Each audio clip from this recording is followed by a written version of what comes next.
غیروں سے نہیں، ان لوگوں سے کہ جو کلمہ پڑھتے تھے، جو مسجد میں آتے تھے، جو رسول کے آس پاس بیٹھنے والے تھے، اور جو اپنے آپ کو مسلمان کہتے تھے۔ عزیزو، حکومت نے اور حکومتی مورخین نے امت مسلمہ کو حق اور حقیقت نہیں بتائی، اور یہی تاثر قائم کیا گیا کہ جناب سب بڑی عزت کرتے تھے رسول اللہ کے خاندان کی، سب ان پہ قربان ہوتے تھے، سب ان کی غلامی کا دم بھرتے تھے، اور بڑی عزت تھی اور بڑا احترام تھا رسول کی بیٹی کا، رسول کے داماد کا اور رسول کے نواسوں کا۔ عزیزو، اگر ایسا ہوتا تو یہ عاشورہ کا حادثہ کبھی بھی رونما نہ ہوتا۔ یہ عاشورہ کا جو واقعہ ہے یہ آئسولیٹڈ ایونٹ نہیں ہے، یہ آئسولیٹڈ ایونٹ نہیں ہے کہ آپ کہیے کہ سب کچھ ٹھیک چل رہا تھا اور ہر چیز جو ہے وہ بڑی صحیح کورس میں اور سیکوینس میں چل رہی تھی، بس ابرپٹلی گویا کہ کوئی ایسی تبدیلی آ گئی اور کوئی ایسا ایکسیڈنٹ ہو گیا کہ رسول خدا کے خاندان کے ساتھ اتنی بڑی ٹریجڈی ہو۔ یہ وہی لوگ کہیں گے جو حکومتی پے رول پہ رہے ہیں، جو حکومتی سچ بتاتے ہیں، جو تاریخ کو مسخ کرتے ہیں۔ ورنہ حقیقت یہ ہے کہ اگرچہ شروعات تو رسول اللہ کی اپنی زندگی میں ہو چکی تھی، اور یہی وجہ ہے کہ رسول اللہ نے قدم قدم پہ لوگوں کو بتایا کہ ان کی اہل بیت کے سلسلے میں لوگوں کو کتنا محتاط ہو جانا چاہیے اور ان کی عزت و عظمت کتنی ہے۔ لیکن جیسے ہی رسول اللہ کی آنکھیں بند ہوئی تو یہ مصائب کی آندھی جو ہے وہ شروع ہوئی۔ خاندان پیغمبر پہ یہ مصائب اور آلام یہ 50 سال کے بعد نہیں آئے کہ ہم کہیں کہ کربلا میں اچانک یہ کوئی حادثہ ہو گیا تھا۔ رسول کی وہ بیٹی کہ جس کو رسول اپنا ٹکڑا کہتے ہیں، اپنے جگر کا ٹکڑا کہتے ہیں، اور اس کی عزت اور عظمت کا اظہار یوں کرتے ہیں کہ اگر وہ رسول اللہ کے پاس مسجد میں یا باہر بھی کہیں چلی آتی تھی تو رسول اللہ اٹھ کے کھڑے ہو جاتے، اٹھ کے کھڑے ہو جاتے، اپنی یہ عبا بچھا کے فاطمہ سے کہتے کہ فاطمہ تم یہاں بیٹھو، ماتھا چوم کے اپنی بیٹی سے پوچھتے فاطمہ اب کیوں آئی، آپ کو ہم سے کیا کام ہے؟ جب تک فاطمہ رسول اللہ کے پاس بیٹھی رہتی تھی رسول اللہ کی توجہ صرف جناب فاطمہ پہ،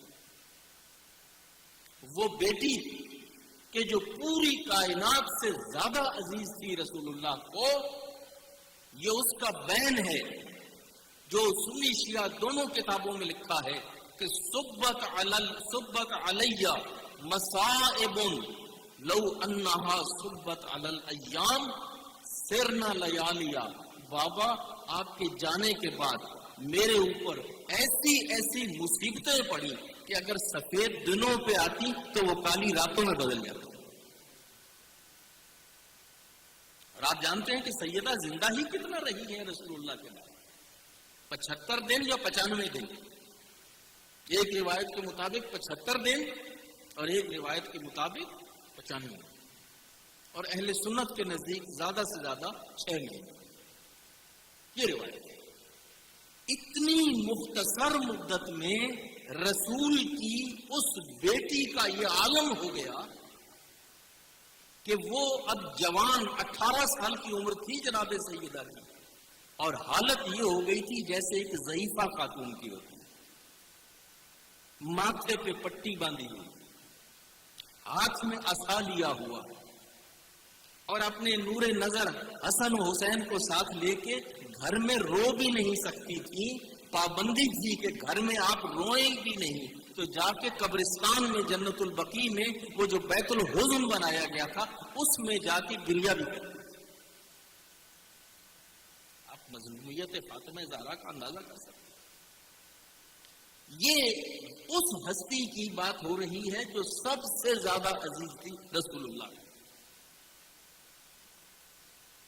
اور پھر رسول اللہ کے جانے کے بعد ہی کا یہ واقعہ ہے کہ ایک دن جناب سیدہ نے امیر المومنین سے کہا کہ یا علی، میں نے سنا ہے کہ لوگوں نے آپ کو سلام کہنا چھوڑ دیا. میں نے سنا ہے کہ اب لوگ آپ کو سلام نہیں کہتے. جب علی نے یہ سنا نا تو کہا کہ اے فاطمہ، کاش بات اتنی ہی ہوتی، کاش کے بعد اتنی ہی ہوتی، مگر اصل بات یہ ہے کہ میں لوگوں کو سلام کہتا ہوں، لوگ میرے سلام کا جواب نہیں دیتے. یہ حال کر دیا گیا تھا رسول کے خاندان کا رسول کی آنکھیں بند ہونے کے بعد. عزیزو، جیسا کہ میں نے پہلے کہا کہ پوری تاریخ اسلام کے اندر ایک خاندان کہ جو ظلم اور ستم کا شکار ہوا، رسول کی وفات کے فوراً بعد یہ سلسلہ شروع ہوا اور پھر یہ کربلا تک آیا، اور کربلا کے بعد بھی یہ ختم تھوڑی ہو گیا. یہ سلسلہ صدیوں تک چلا، یہ سلسلہ صدیوں تک چلا ہے. اور بغداد کی وہ دیواروں میں آل رسول کو زندہ چنا جاتا، آل رسول کے خون سے گاڑا بنتا تھا. سادات جو مدینہ کے رہنے والے تھے آج آپ کو پوری دنیا میں نظر آتے ہیں. کیا آپ کو کسی اور صحابی کا خاندان اس طرح سے پوری دنیا میں پھیلا ہوا نظر آتا؟ لیکن محمد مصطفیٰ کی اولاد ہے کہ جو آپ کو دنیا کے ہر کونے میں ملے گی. اور یہ بکھری، یہ تسبیح ٹوٹ گئی تھی جیسے تسبیح کے دانے بکھر جاتے. سیدوں نے اپنی جان بچانے کے لیے، اپنی حفظ آبرو کے لیے مدینہ چھوڑ دیا، عراق چھوڑ دیا، ایران چھوڑ دیا. کوئی ہندوستان میں آیا اور کوئی افریقہ میں گیا اور کوئی پتہ نہیں کہاں گیا. پوری دنیا میں یہ جو خاندان پھیلا ہوا ہے نا، یہ خوشی سے کسی نے بھی مدینہ کو نہیں چھوڑا. ساری دنیا چھوڑ دیتی مگر سید مدینہ نہ چھوڑا، اس لیے کہ وہ تھا ہی مدینہ النبی. یہ تو قبر پیغمبر کے وارث اور مجاور تھے. یہ کیوں چھوڑتے مدینہ کو؟ چنانچہ جب وہ 28 رجب کا ہم ذکر کرتے ہیں کہ مولا امام حسین نے جس رات کو مدینہ کو چھوڑا تھا، ایک رات میں حسین بار بار جاتے تھے اپنے نانا کی قبر سے ودا کرنے. کبھی نانا کی قبر پہ، کبھی ماں کی قبر پہ، کبھی بھائی کی قبر پہ. حسین کے لیے بہت مشکل تھا مدینہ کو چھوڑنا، اس لیے کہ مدینہ کا وارث اور مدینہ کا اصلی باسی وہ حسین. لیکن عزیزوں، سیدوں سے مدینہ چھوٹا، سیدوں سے عراق چھوٹا، سیدوں سے ایران چھوٹا، سیدوں سے وہ ان کا مرکز اور موطن چھوٹا، اور وہ پوری دنیا میں اپنی جان بچاتے تھے. کتنے لوگ تقیہ میں چلے گئے. آج آپ کو کتنے سید ملتے ہیں، کوئی بخاری ہے اور کوئی سبزواری ہے اور کوئی کیا ہے اور کوئی کیا ہے. آپ کے ملکوں میں ہیں سید، اور بجائے اس کے کہ سیدوں والے مذہب پہ ہوں، علی ہو، فاطمہ ہو، حسن ہو، حسین ہو، باقر ہو، صادق کے طریقے پہ ہوں، کہتے اپنے آپ کو اولاد علی ہیں، اور کھڑے ان کے ساتھ ہوتے ہیں جنہوں نے علی کو زندگی میں ایک دن چین سے جینے نہیں. یہ کیسے ہوا؟ سید ہوتے ہوئے، اولاد رسول ہوتے ہوئے. اس کی وجہ یہ ہے کہ باپ دادا تقیہ میں چلے گئے. باپ دادا اپنی جان بچانے کے لیے تقیہ میں چلے گئے، اور حالات ایسے تھے کہ اپنی اولاد کو بتا نہیں سکے، اپنی اولاد تک کو نہ بتا سکے کہ ہم کون ہیں. تو عزیزان گرامی یہ مظلوم ترین خاندان ہے. کیا مسلمان کو شرم نہیں آتی؟ کیا مسلمانوں کے لیے شرم سے یہ ڈوب مرنے کا مقام نہیں ہے کہ جو رسول رحمت للعالمین بن کے آیا اور جس رسول نے اپنی جان جوکھوں میں ڈال کے مسلمان کو ہدایت کی، اس کو خدا سے جوڑا اور اس کو کردار سکھایا، اس کو عدل اور انصاف سکھایا، کیا یہی حل جزاء الاحسان الا الاحسان؟ کیا رسول کے احسان کا بدلہ یہی تھا کہ رسول کی اولاد کو ستایا جائے؟ کیا احسان کا بدلہ یہ؟ میں جو کہہ رہا ہوں، اگر کسی کو یہ بات نہیں سمجھ میں آ رہی اور وہ یہ سمجھ رہا ہے کہ شاید ہم خطابت کا مظاہرہ کر رہے ہیں اور ہم ایسے ہی جذباتی گفتگو کر رہے ہیں، تو میں تاریخ کے بعض نصوص آپ کے سامنے ابھی پیش کر کے آپ کو بتاتا ہوں کہ تاریخ کا یہ کتنا بھیانک بات ہے جس کو جان بوجھ کے حکومتیں چھپاتی رہیں، اس لیے کہ ان حکومتوں کا مفاد اسی میں تھا کہ رسول کے اصل وارث جو ہے وہ سامنے نہ آئے، رسول کے اصل وارث سامنے نہ آئے، وہ جان بچا کے چھپتے رہیں اور وہ میدان سے ان کو غائب کر دیا جائے تاکہ تخت و تاج کے اوپر ہم ہی برا جمع رہے.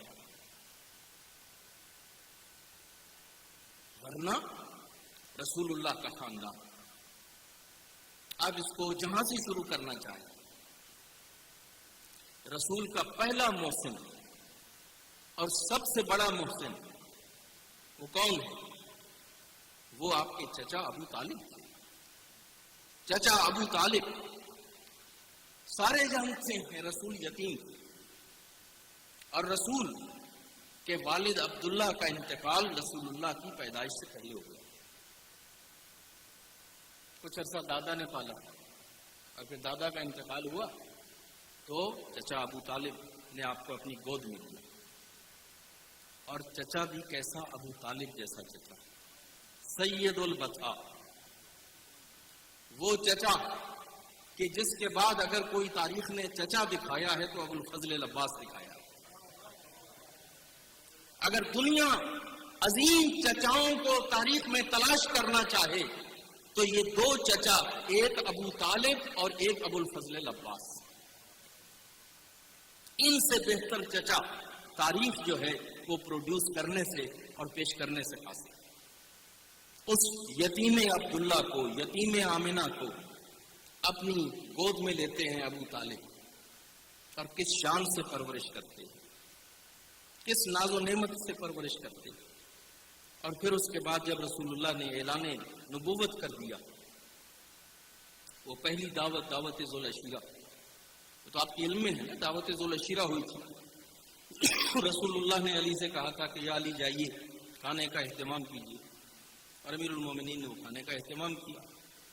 یہ سارے آئے، شریک ہوئے، کھایا پیا. اب رسول اللہ کھڑے ہوئے کہ بات کریں کہ ادھر سے ابو لہب کھڑا ہو گیا اور اس نے کہا کہ یہ جادوگر ہے. دیکھا تھوڑا سا کھانا تھا، ہم سب نے جی بھر کے کھایا، مگر جتنا تھا ویسے کا ویسا پڑا ہوا، جتنا تھا ویسے کا ویسا پڑا ہوا. تو یہ جادوگر ہے، جیسے اس نے کھانے پہ جادو کر دیا تھا، یہ تمہاری عقلوں پہ بھی جادو ہے. لہذا کھانا کھا چکے ہیں، اب گھر کی راہ لی جائے اور ان کی بات نہ سنی جائے. اب کوئی اور ہوتا تو وہ ہمت ہار بیٹھتا اور وہ کہتا کہ آج کی انویسٹمنٹ ساری ضائع ہو گئی، کھانا بھی کھایا اور انہوں نے بات بھی نہیں سنی، اب کوئی اور ترکیب نکالی جائے. رسول اللہ کریم تھے اور صاحب دسترخوان تھے. علی کو کہا علی جاتے ہوں کو جا کے کہہ دو کہ کل پھر کھانے کی دعوت، کل پھر کھانے کی دعوت ہے. دوسرے دن آئے، دوسرے دن کھانا کھایا. قام محمد ان یتکلم، محمد کھڑے ہوئے کہ بات کریں، کہ قام ابو لہب، کہ دوسری طرف سے ابو لہب کھڑا ہوا اور اس نے آج بھی وہی بات کی، ٹوک دیا اور لوگوں کو کہا کہ کھانا کھا چکے ہیں، چلیں گھر کا راستہ پکڑیں. جب جا رہے تھے تو رسول نے کہا علی ان سے کہو کہ کل پھر کھانے کی دعوت، کل پھر کھانے کی دعوت. تیسرے دن جب کھانے کی دعوت ہو چکی، تاریخ بتاتی ہے قام محمد ان یتکلم، کہ ایک طرف محمد کھڑے ہوئے کہ وہ بات کرے، وقام ابو لہب، اور ابو لہب دوسرے گوشے سے وہیں جہاں بیٹھتا تھا وہیں بیٹھا سن رہا تھا، کھڑا ہو گیا، رسول کی بات کو ٹوکا۔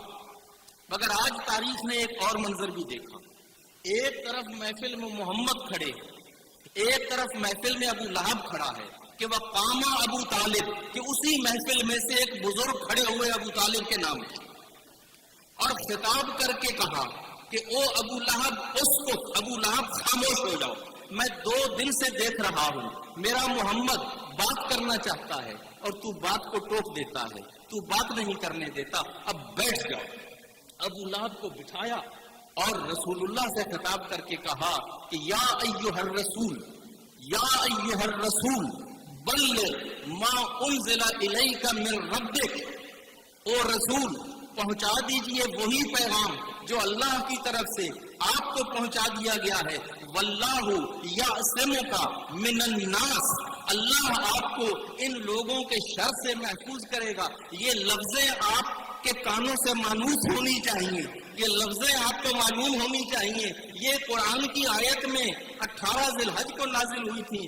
آج جب ابو طالب نے محمد مصطفیٰ کو ان الفاظ سے خطاب کر کے کھڑے ہونے کا موقع دیا، خدا نے جبریل سے کہا، جبریل آج ابو طالب ہمارے نبی پہ احسان کر رہا ہے، آج ہمارے نبی کو موقع دے رہا ہے، ان لفظوں کو سنبھال کے رکھ دو، ان لفظوں کو سنبھال کے رکھ دو، اور پھر ایک وقت آئے گا کہ جب ہم انہی لفظوں کے ساتھ ابو طالب کے احسان کو چکائیں گے۔ 18 ذی الحج کو اس چلتے ہوئے مجمع کو روک کے جو اللہ نے لفظیں نازل کی تھی وہی ابو طالب والی لفظی تھی، یا ایھا الرسول بلغ ما انزل الیک من ربک وان لم تفعل فما بلغت رسالہ واللہ یعصمک من الناس۔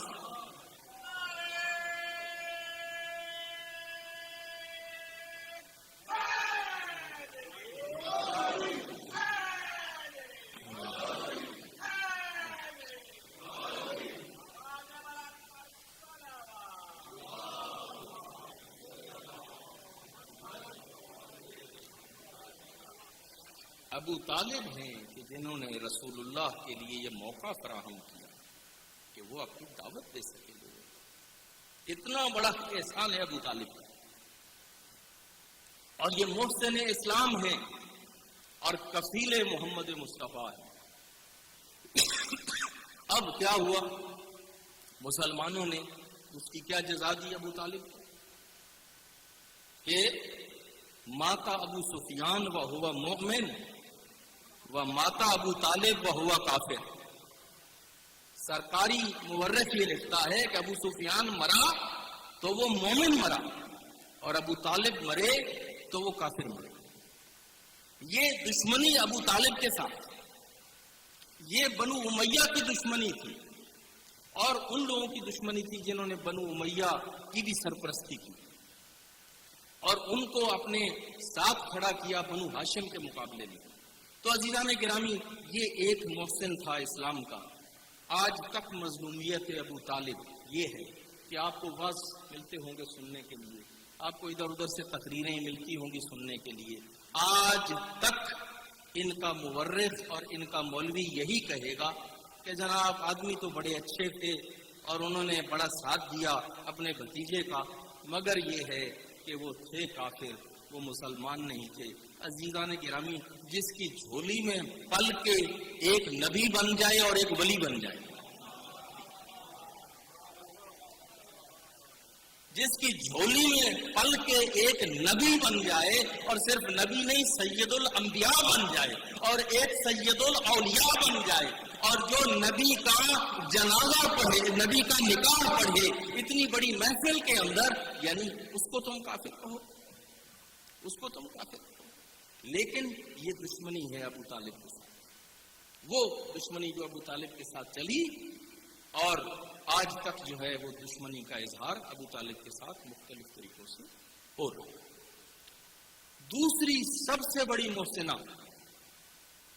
پیغمبر اکرم کی وہ کون تھی؟